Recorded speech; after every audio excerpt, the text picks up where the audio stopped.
Hi, in this video I am differentiating the traditional commerce with the e-commerce. So before actually starting with the pointers, let's understand this with the help of diagram. अगर हम commercial process का evolution देखें time के according, तो सबसे पहले जो हमारा ट्रेडिशनल कॉमर्स होता था वहाँ पे जो प्रोड्यूसर्स थे वो अपना सामान डायरेक्टली होलसेलर को बेचते थे, फिर होलसेलर उसको फर्दर डिस्ट्रीब्यूट करते थे, या तो वो स्पेशलाइज डिस्ट्रीब्यूटर्स को सामान देते थे या फिर डिपार्टमेंटल स्टोर्स को, और कस्टमर्स जो थे वो वहाँ से सामान खरीदते थे।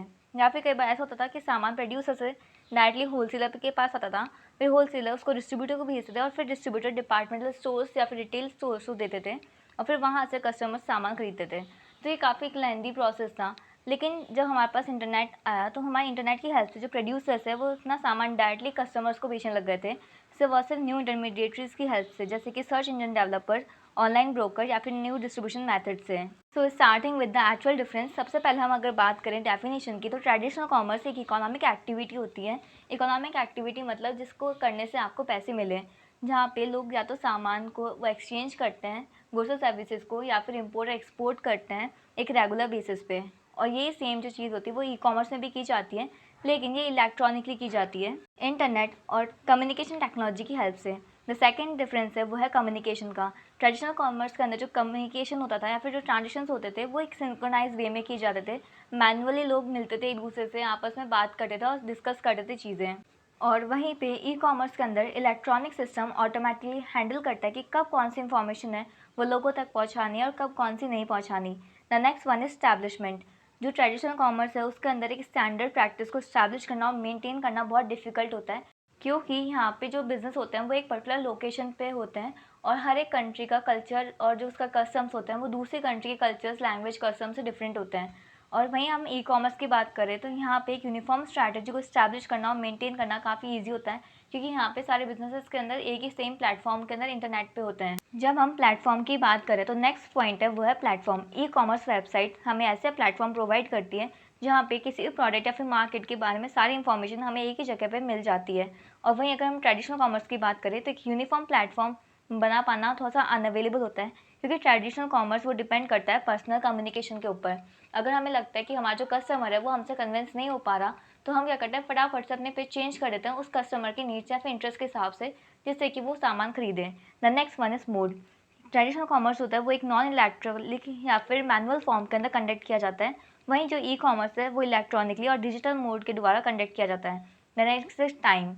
ट्रेडिशनल कॉमर्स में सब शॉप्स का या फिर बिजनेस का टाइम लिमिटेड होता है, हमें एक पता होता है कि फिक्स आवर्स होते हैं, अगर हमें सामान खरीदना है तो वो उसी टाइम पे जाके सामान खरीदना पड़ेगा।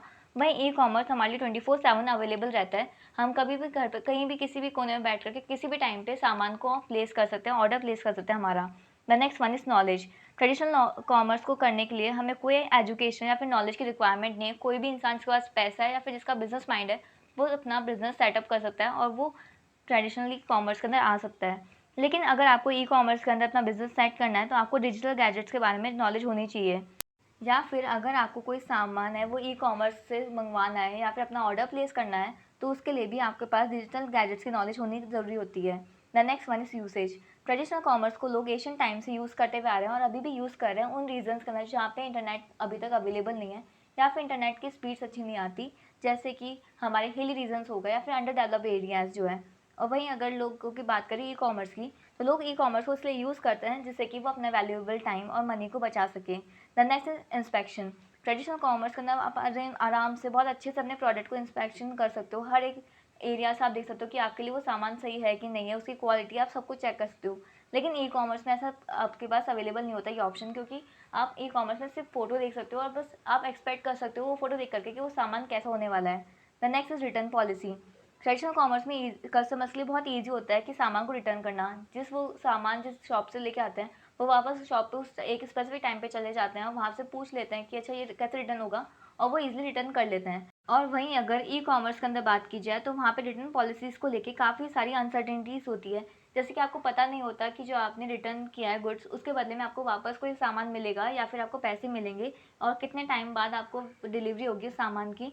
और कई बार तो ऐसा होता है कि काफ़ी सारे गुड्स के ऊपर रिटर्न की पॉलिसी होती ही नहीं है, मतलब वहाँ पे क्लियरली लिखा हुआ होता है कि अगर आपने ले लिया कोई सामान तो वो रिटर्न नहीं होगा।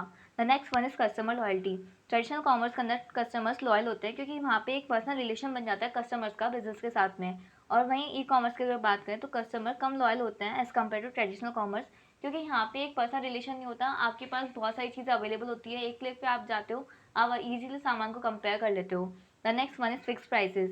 जो प्राइसेस होती है ट्रेडिशनल कॉमर्स के अंदर वो फिक्स नहीं होती, बहुत बार काफ़ी सारे लोग नेगोशिएट करते हैं, तो आपको एक्चुअल प्राइस क्या है किसी सामान की आपको पता ही नहीं चलती, क्योंकि अगर आपने किसी ने कोट की और आप ले आए या फिर आपने नेगोशिएशन नहीं किया तो भी आपको पता नहीं कि जो दूसरा कस्टमर आ रहा है आपके बाद में वो आपसे कम प्राइस में वो सामान लेके जा सकता है।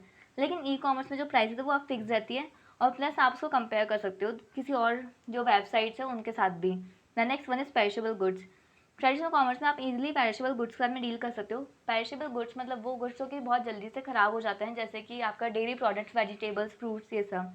और ई कॉमर्स जनरली ड्यूरेबल और नॉन पेरिशेबल गुड्स में डील करता है, क्योंकि ई कॉमर्स से पहले सामान बनता है, फिर वो एक वेयर हाउस में जाता है, फिर जब पता चलता है कि हम कोई सामान के लिए हम ऑर्डर दे रहे हैं, डिमांड आ रही है, फिर वो उसको डिस्पैच करते हैं। तो इसलिए ई कॉमर्स ज़्यादातर ड्यूरेबल और नॉन पेरिशेबल गुड्स में डील करता है। The next one is human error.